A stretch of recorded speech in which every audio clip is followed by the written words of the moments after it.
Hello साथियों, मैं सौरभ कुमार सिंह।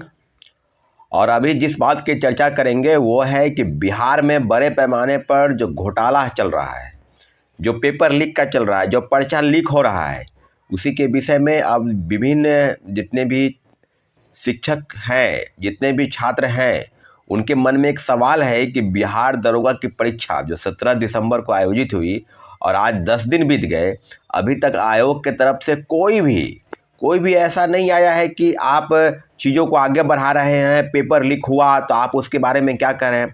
बस इतना समझ लीजिए कि ये जो अध्यक्ष हैं, बिहार पुलिस अवर सेवा आयोग के चेयरमैन के.एस. द्विवेदी, जो पहले राज्य के डीजी भी रहे हैं, उनके मन में एक सवाल है कि नहीं, पेपर लीक नहीं हुआ है। तो आप लोग धृतराष्ट्र बने हैं, आप लोग को कुछ पता ही नहीं चलता कि क्या हो रहा है। प्रथम पाली में प्रथम जो शिफ्ट की परीक्षाएं हुई उसमें 13 पेज बाहर हुए, दूसरे शिफ्ट की परीक्षा में 24 पेज बाहर है। तो अब इस बात की चर्चा क्या किसी भी जो परीक्षार्थी है उनके मन में सवाल नहीं। 6,61,000 परीक्षार्थी इस परीक्षा में शामिल हुए और 1275 पदों के लिए। आपको सबको पता है कि बिहार पुलिस का अवर सेवा आयोग का जितनी भी परीक्षा इसके पहले हुई है, चाहे 1717 हो, चाहे 2446 हो, सभी में पेपर लीक हुआ है। और हम सभी लोग बड़े पैमाने पर जितने भी अभ्यर्थी थे दरोगा के परीक्षा में शामिल होने वाले, सड़क पर हम लोग ने आंदोलन किया, प्रोटेस्ट किया, लेकिन ये आगे मानने को तैयार नहीं थे कि पेपर लीक हुआ है। आप न पुलिस का, इसके पहले आपको बता दें कि सिपाही भर्ती के जो चेयरमैन हैं, जो बिहार केंद्रीय चयन परिषद के जो चेयरमैन हैं, इसके सिंगल उनकी छुट्टी हो गई है। आप समझ सकते हैं कि उनके जगह पर पूर्व IPS शोभा उत्कर को इसका डीजी बनाया गया है। तो अब आप समझ लीजिए कि अध्यक्ष के बदलने से अगर चीज़ें बदल जाए तो फिर अध्यक्ष पर कार्रवाई कितना ही होनी चाहिए कि उनको हटाया जा रहा है। मैं इसके सिंगल के खिलाफ में निश्चित रूप से माननीय मुख्यमंत्री जी से आग्रह करता हूं कि मेन जो सरगना है वो इसके सिंगल है, क्योंकि उनके रहते ही पेपर लीक हुआ। और आपको याद होगा कि 23,000 से ज़्यादा पदों के लिए जो सिपाही भर्ती की परीक्षाएं हुई और पेपर लीक हो गया, और वो बोल रहे थे कि पेपर लीक नहीं हुआ है। परीक्षार्थी इतना पढ़ लिए हैं कि 4, 5, 10 क्वेश्चन आगे से 2-4 क्वेश्चन पीछे से उनको मिलान हो गया। वाह, इस तरह की बातें इतने बड़े आयोग के चेयरमैन दे सकते हैं, वो भी राज्य के पहले DGP रहे हैं। इस बात से बिल्कुल इनकार नहीं किया जा सकता कि इस जो पेपर लीक है उसका मुख्य सरगना कौन है। मुख्य सरगना वही है जिसने पेपर लीक कराया है, जो आयोग का चेयरमैन है। उसको जल्द से जल्द निष्कासित ही नहीं किया जाए, उसको गिरफ्तार करके जेल भेज दिया जाए, क्योंकि ऐसे आयोग के चेयरमैन रहते हुए कोई भी परीक्षाएं निष्पक्ष तरीके से नहीं हो सकती है। और अभी बिहार पुलिस अवर सेवा आयोग के जो चेयरमैन है, ये भी राज्य के DGP रहे हैं, ये भी एक नंबर का घोटालेबाज आदमी है। इसके खिलाफ भी संज्ञान होना चाहिए। आज 10 दिन बीत गया और अभी तक आप जो है सोच रहे हैं कि पेपर लीक जो है नहीं हुआ है, आर्थिक अपराध इकाई के पास जाकर ज्ञापन सौंपिए, तो एविडेंस लाइए। क्या बात हो रहा है भाई।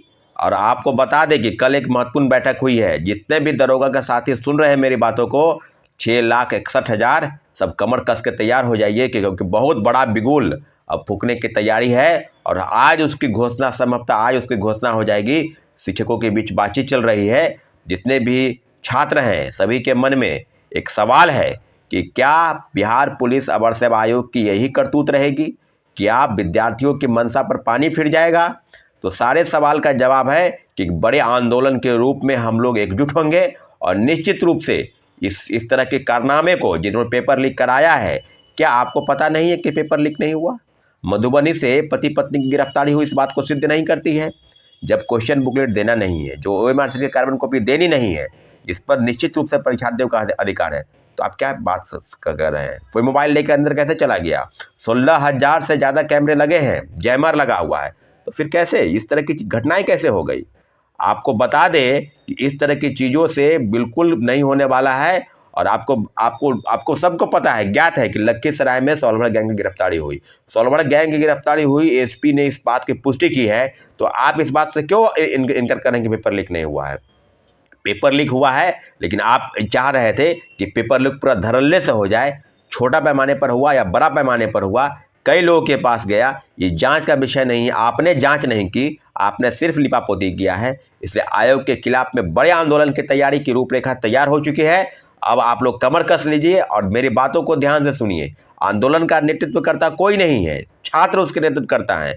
शिक्षक आपका साथ देंगे या नहीं देंगे, लेकिन इतना जरूर है कि बातचीत चल रही है और निश्चित रूप से हम लोग अपने आंदोलन में कामयाब होंगे और एक बड़े आंदोलन की तैयारी। मुसल्लमपुर हाट में भी कल कुछ लोगों का हमने देखा कि वो विरोध प्रदर्शन कर रहे हैं विभिन्न जो इंस्टीट्यूट है उसके बाहर में। तो इंस्टीट्यूट के लोगों से भी आग्रह है, खासकर बड़े शिक्षक जो देश में अपना नाम परचम लहरा रहे हैं, उन्होंने एक बुक का हवाला दिया है कि 71 प्रश्न इसी बुक से आए हैं और वो व्यक्ति पेपर लीक के बारे में बहुत खुलकर कहने की वकालत नहीं करता और बता रहे हैं कि 71 प्रश्न इसीलिए आए हैं। तो वह पटना वाले खान सर जो उत्तर प्रदेश के निवासी हैं और पटना में रहकर और देश दुनिया में अपना नाम कमाए हैं, क्या वो व्यक्ति नहीं बोल सकते हैं कि पेपर लीक हुआ है? आप दरोगा की भी तैयारी कराते हैं, आप ऑफलाइन ऑनलाइन और कितना लाखों हजारों विद्यार्थियों को आप पढ़ाते हैं, तो क्या आप ये नहीं कह सकते थे? आप प्रेस को बुला कर कह सकते थे, लेकिन आप बोल नहीं रहे। आप सिर्फ बता रहे हैं कि मेरे किताब से 71 प्रश्न आ गए। ऐसे ऐसे शिक्षकों को शर्म आनी चाहिए। जो शिक्षक तो है, परंतु छात्र अभ्यर्थियों के साथ अगर गलत हो रहा है तो खुलकर बोलने की तरफ उसके मुंह में पता नहीं क्या हो जाता है। तो साथियों, ये लड़ाई निश्चित रूप से हमारी लड़ाई है, आपकी लड़ाई है। आप लोग हम लोग एकजुट होना है, लेकिन जितने भी शिक्षक हैं उनका भी साथ आपको मिलेगा। इतना ज़रूर है कि कुछ शिक्षक जो हैं सिर्फ और सिर्फ अपना बैच बेचते हैं, अपना सब्सक्राइबर उसको बेचते हैं। तो उनके लिए बस यही है कि बुक बेचेंगे। इसके पहले भी आपको याद होगा कि जब शिक्षक बहाली की बातें हुई थी और डोमिसाइल नीति को हटाने की बात हुई थी, तो वही व्यक्ति शिक्षक कहा कि निश्चित रूप से बहुत बड़ा है, यानी वो